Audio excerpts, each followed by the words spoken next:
Morning. Good morning. Welcome back. Just curious. Oh, no. Get ready. If I were to take away your job, your roles, your title, your to-do list, Angela, who would be left? That's a great question. I'm glad you asked. That's why today we're going to be talking about what happens when we tease out identity, who we are at our core, and roles, what we do, and how we find ourselves in the midst of that, and how we learn to love ourselves and love others well from who we are. So as a recap of Monday, we were talking about authenticity, and that essentially is when what we feel and what we believe and our actions all merge together and line up to be moving in the same direction. Yes, I think we use the word congruence. So then let's talk about the difference in roles and identity. What is that? Yeah, so often when we're asked, who are you? We go to our roles first. And when we were talking about this, I had this little epiphany that the difference between a role and identity is one letter. The letter A. Okay. Tell me more. Okay, glad to. So the difference is one letter. And by that I mean our roles are really expressions of who we are. Yes. So my role would be, I'm a daughter, I'm a friend, I'm a godmother, I'm An employee. an employee. Yes. That is a role. It doesn't define who I am. I am kind. I am relational. I am Intuitive. yes, capable, patient. These are characteristics about me that remain true over the years. And I think really we tend to over-identify with the things that we do. We tend to over-identify with our roles. But then I think the real heart of the matter is what happens to me when those things are taken away and then we're just left with who we are. That's kind of the big wrestle for today. And sometimes we even get lost in those spaces where we think we're supposed to show up as a blank. And for whatever reason, that doesn't serve us anymore. And we can't remain authentically ourselves in those spaces. Ooh. I think that is a really tricky part of this whole thing. So that's where performance comes in. We sometimes show up to really perform a role that somebody else expects from us. Can you just unpack that a little bit more? I think we get lost in the space where we begin to perform the roles that people expect from us, but that may or may not be the authentic us. Like my role as a daughter. I'm home for the holidays and the family's all around, and I am quick to fill that role of seeing what is needed, how to support my mom, how to be there for my dad. You know, I quickly go into that role, and maybe my first thought is not, how can I show up as my true, authentic Deanna? Right. I get lost in that space of what are the things that I need to be doing. And I think there's nothing wrong with showing up in a role as your authentic self. That's the goal here. You're saying roles are not bad. No, roles are not bad at all. Obviously, they're necessary. So The other avenue I was thinking for kind of a crisis or awakening would be someone who's retiring. absolutely. Who has spent their whole lives in a space where you are climbing the ladder, you're aiming to be successful, all good things, and then you retire, and then what are you left with? Right.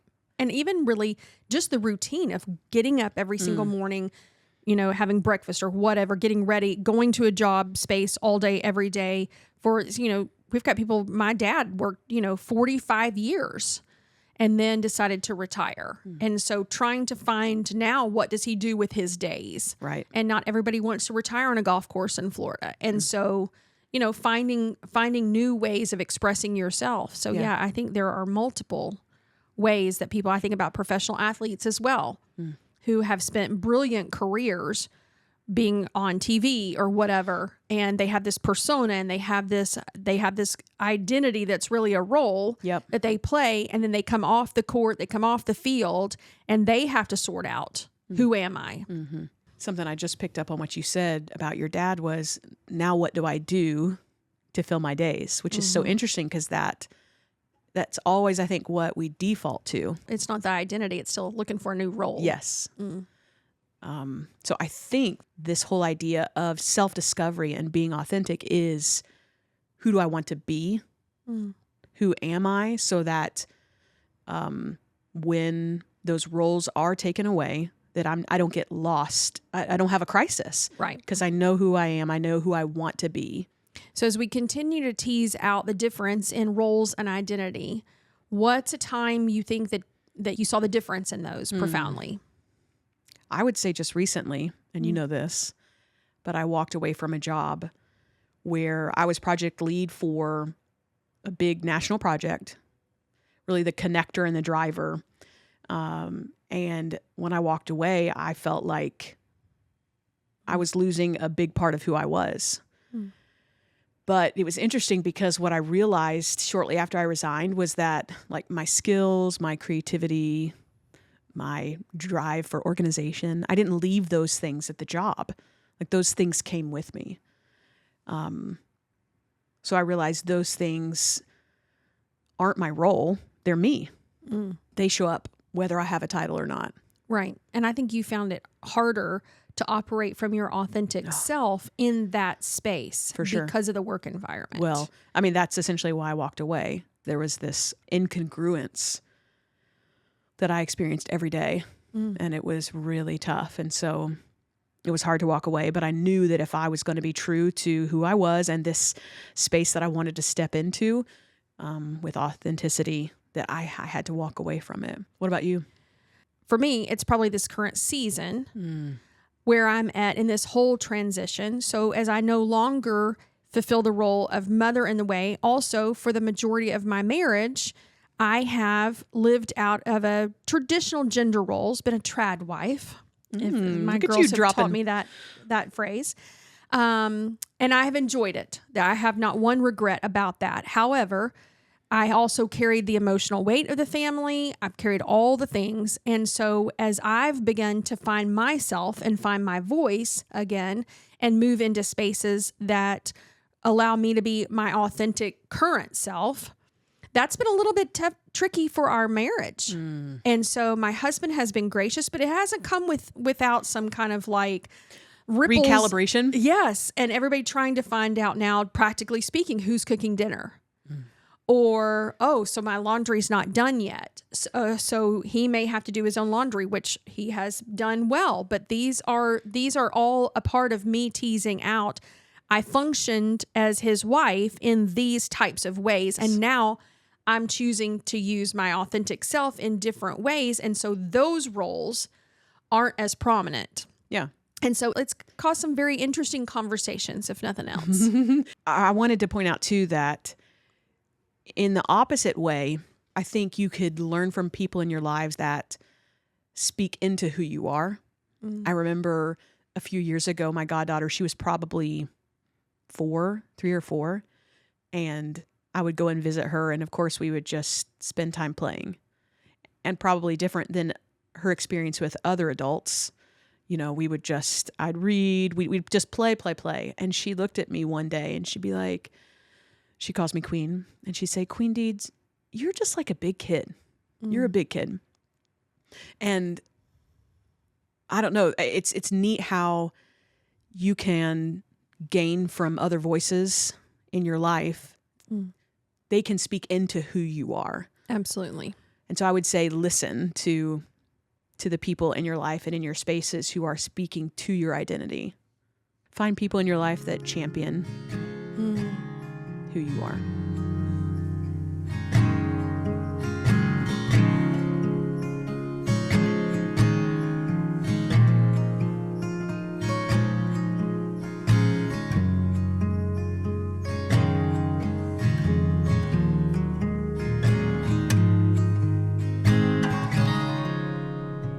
In talking this through, we realized that authenticity really starts with awareness. Because how do you even know who you are? Right. So you have to cultivate, which is a word we love to say, awareness. So we discovered that in this journey, authenticity has to start somewhere. So we talked about it must start with self-awareness. And so there are some keys to kind of starting this process that we've discovered that have been helpful to us that we were going to share with you guys. And Deanna, you had a brilliant one to begin with. Yes, pretty well known, but it's this method called the 5, 4, 3, 2, 1 method.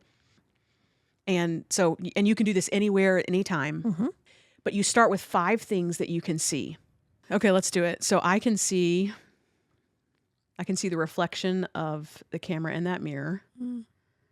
I can see the tangled cords on the floor.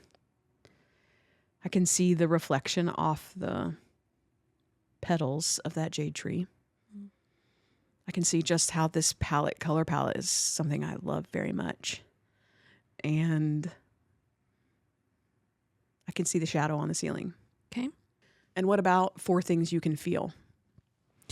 Okay, so I can feel the leather of the chair. I can feel the plushness of the carpet. I can feel the itchiness of my sweater on my skin. I can feel my glasses that are resting upon my nose. And then I can feel the plastic or metal part of the microphone. Yeah, and then 3 things that you can hear, 2 things you can smell, and then 1 thing you can taste. And it feels a little bit silly or elementary, but it really slows things down and brings awareness to the moment, to yourself, to your breath. And it is a practice that if you do that at least once a day, you will start to become more aware of even the things around you. And when I was thinking about this, I remember an older movie called For Love of the Game with Kevin Costner. And I've always remembered him saying, clear the mechanism. And he was a pitcher in this movie. And it was his verbal mantra to just focus on the task at hand, clear all the distractions, and just focus on the ball in his mitt, the pitcher's mound, the catcher's mitt. And so in the movie, you'll hear him say, clear the mechanism. And then it's just like this, and with the camera effects or whatever, they will show how he is blocking out every distraction and focusing on the task. And I think that's the goal in being present, in developing awareness for a moment. And one more example was, I have experienced this myself when my granny was still alive. In fact, I have a picture that I keep on my bookshelf of her cupping my face with her hands. And what I experienced in that moment was just that, and I knew that I had her full attention and she had mine. And I was open and aware to whatever it was she wanted to say or receive from me. And what I love about those particular practices is that it doesn't isolate you from your present current environment. It connects you to it. Oh, wow. So I think that's the brilliance of that. Yeah. Is that that's really what we're after, is to be aware, but also not to live in a way that disconnects us from our current space, but helps us to engage in that more fully. Yes. And so by doing these exercises, that the 5, 4, 3, 2, 1 method, or in this moment where your grandmother's touch actually like anchored you to yourself, but also her. Yes. And reminded you non-verbally of who you were and who she knew you to be. Yes. Those are those magic moments. So it starts with a self-awareness, but we can't just stop there. There's actually a discovery that has to take place. Right. So how would you say, for someone who's thinking like, I don't even know where to start, how do I find my authentic self? Right. And I think in addition to the methods you just talked about and those moments, there are definitely incredible resources, and we certainly don't have an exhaustive list, but ones that have been helpful to us. Eckhart Tolle had a quote recently that I read that talked about that awareness is the first step to consciousness. Essentially, what he was communicating was that in order to stop long enough, like Deanna talked about, like create a space long enough where you connect your breath to this moment, it will develop an awareness, and then a consciousness can come from that. Also, there's tools that you can access online, the Enneagram Myers-Briggs strengths and weaknesses assessment. We did a little experiment recently with some really great friends of ours in community, and it was a girl night, and we passed out note cards to everybody, and then we had our friends all wrote words they would use to describe us. We found that sometimes it's hard to see yourself outside of the roles that you've played. So lean on your community, lean on your family, lean on close friends. Yeah, that was really helpful and such a sweet moment. In fact, I've kept that card, and it has been very helpful, actually, just when I'm feeling low and not confident, to be reminded of who I am. It kind of serves as a little bit of a grounding to me, or Yeah. when I'm struggling to define myself and be reminded of those things. If I'm feeling insecure or a little off, then I can recalibrate using some of those words that people thought about. Yeah. So, And then I think the next part about this, so it's knowing yourself, and you can do that through those tools that we talked about, but then also it's learning to be present. And this is going to be on repeat. yes. Because it is so important. But you have a story that's really neat about your mom. So years ago, I read a book by Ann Voskamp called 1,000 Gifts.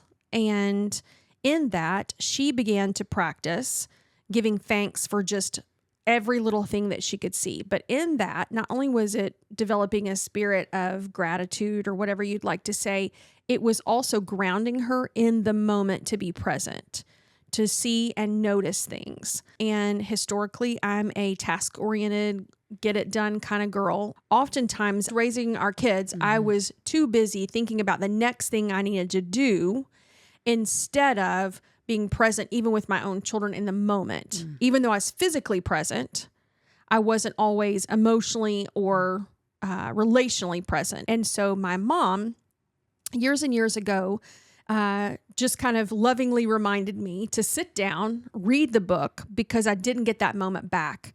And what wise words from a woman who was further, actually, she was about the same age as I am currently, which is pretty wild. And so that instruction stuck with me and helped ground me in that moment, and has come back over and over and over, that you really don't get this moment back. You never get a second chance to relive this moment. Yeah.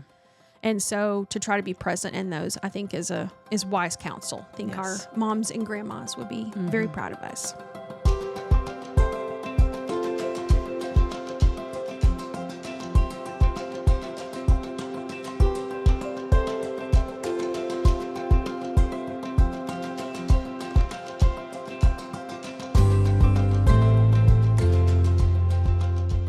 So it's a continued journey. This isn't, like I said, didn't happen overnight. I think in my present season, I do have a little more breathing room to be present with myself. And in that, I kind of started an inward journey toward understanding who I am past the roles that I have played over the last 20-something years. And so that's taken a lot. It took a lot of time and has definitely taken a lot of emotional capital. It started with the simple things that we've been talking about on here and kind of began to go deeper. So I think as often as you can to sit and think, okay, here's a fun little exercise. From your earliest memories, what are things that have always been true about you? In my journey, I've come up with 4 core truths about myself. And so through this process over the last year, I've discovered that I am relational, I am culturally curious, I am spiritual, and I am wordy. So these are traits about you, characteristics that have been true since you were a kid. My earliest memories, and even what other people would say about me, as well as what I know to be true. Well, what I was going to say, oftentimes there'll be a crisis. And then we go searching. And so I wondered if that was the whole thing you talked about earlier with moving from mom on a day-to-day basis to finding Angela. I think the catalyst primarily has been the fact that I have had to transition from my role predominantly as a stay-at-home mom and all that entails, to children not only leaving the house, but getting married, now having their own children of their own, as well as other kiddos leaving the home for universities and so forth. And so having more free time on my own to kind of now I can self-discover. Yes. So that's definitely been a catalyst for me taking this time to reevaluate who I actually am. Yeah. I was just thinking I would love to, but maybe that's a different conversation. What's that?